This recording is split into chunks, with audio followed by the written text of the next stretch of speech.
Los niños son los más afectados en medio de la pandemia. Así lo asegura el director nacional del Instituto Colombiano de Neurociencia.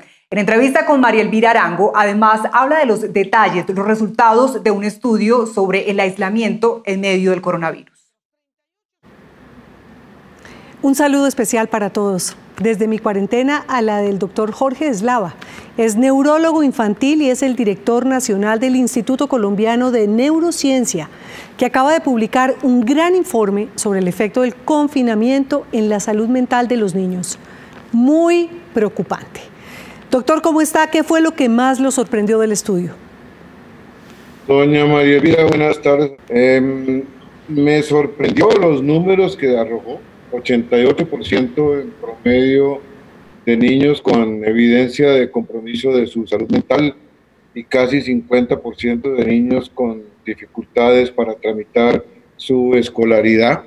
Así es que del estudio me angustió ver esas cifras, pero me angustia más ver la manera como nuestra sociedad está menospreciando a la infancia. Hemos tenido consideraciones por la salud mental de todos. Prácticamente todos los segmentos de la población están llegando de regreso a la actividad y los que se van a quedar encerrados, quién sabe por cuánto tiempo, son los niños, víctimas de un pánico mal entendido, de una pandemia de pánico y de pánico por los niños y por ellos como vectores. Me angustia mucho ver el tratamiento que le estamos dando a la infancia. ¿Cómo se manifiestan, diría usted, doctor, los efectos del confinamiento en los niños? ¿Cómo lo pueden ver los papás? ¿Cómo se puede ver que el niño en la casa está sufriendo algún efecto del encierro en su comportamiento? ¿Cómo lo podemos ver? ¿Cuáles son las alertas? Gracias por su pregunta, porque es que esa es la raíz del problema. Es que los niños no son capaces de hacernos entender a nosotros la dimensión de su dolor y de su sufrimiento. Los adultos podemos entender el dolor de otro adulto y cuando vemos las series de adultos en el confinamiento somos como empáticos con ellos y nos damos cuenta de cuánto sufren. Los viejos pusieron una tutela encabezados por Rudolf Gómez para hacerle entender al mundo su sufrimiento y la vulneración de sus derechos y ellos son capaces de transmitirnos a nosotros lo que les pasa por dentro. Los niños no. Los niños solo tienen las herramientas de los niños. ¿Y cuáles son esas? El lloriqueo, el dormir mal, el comer mal, el pasarse a la cama de los papás, el orinarse por la noche, el decir que está triste, el decir que está aburrido, y a los adultos eso nos parece como de poca monta. Ese es el problema, que los niños tienen escasas herramientas para transmitirnos la magnitud de su dolor, pero en lenguaje infantil esos elementos nos están gritando todo ese dolor.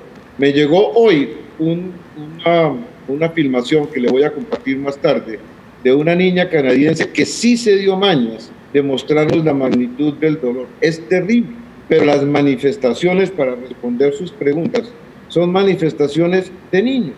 Llanto, aburrimiento, pobre concentración, mal desempeño en tareas académicas, contestar grosero, dificultades para dormir, dificultades con los alimentos, ese tipo de manifestaciones, pero repito, los adultos las menospreciamos. Doctor, ¿y usted ha podido compartir eso con el gobierno central, con el gobierno local? Ya el presidente, el ministro de Educación, el ministro de Salud tienen sobre sus despachos este estudio para ver si corrigen o cambian las decisiones que han tomado hasta el momento. Le agradezco si usted nos sirve de mensajero y se los lleva.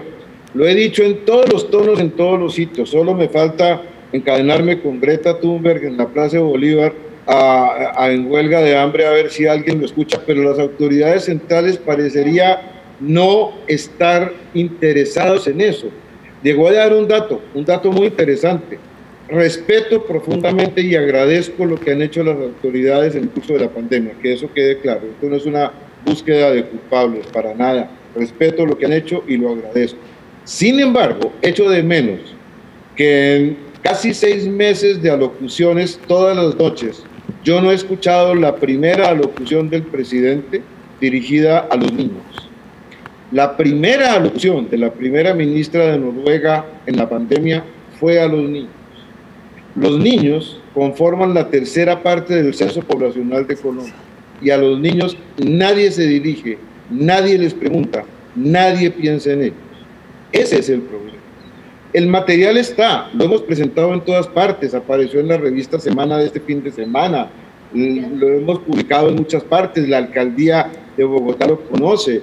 Total, que lo conocen, pero tengo la enorme angustia de que, por quién sabe qué caminos raros, nuestra nación como que menosprecia a la infancia, y esa es la tragedia, pero con un elemento adicional, que es el más grave, y es que el único, comillas, que está libre de culpa aquí son los niños, porque es que los niños son los que no llevan el peso de la pandemia.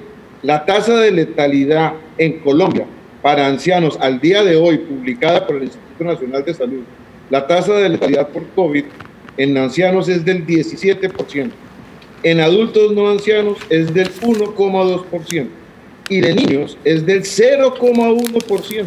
Pues doctor, le agradezco mucho por su tiempo, a la gente que está en sus casas, que nos están viendo.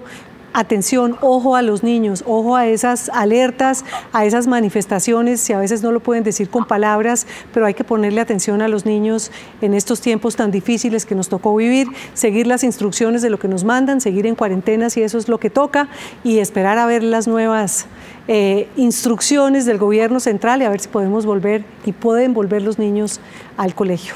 Doctor, que esté bien. Ojalá cuídese mucho. Pronto. Gracias, igual ustedes tengan una buena tarde. Que esté bien. Muy bien. Hasta luego.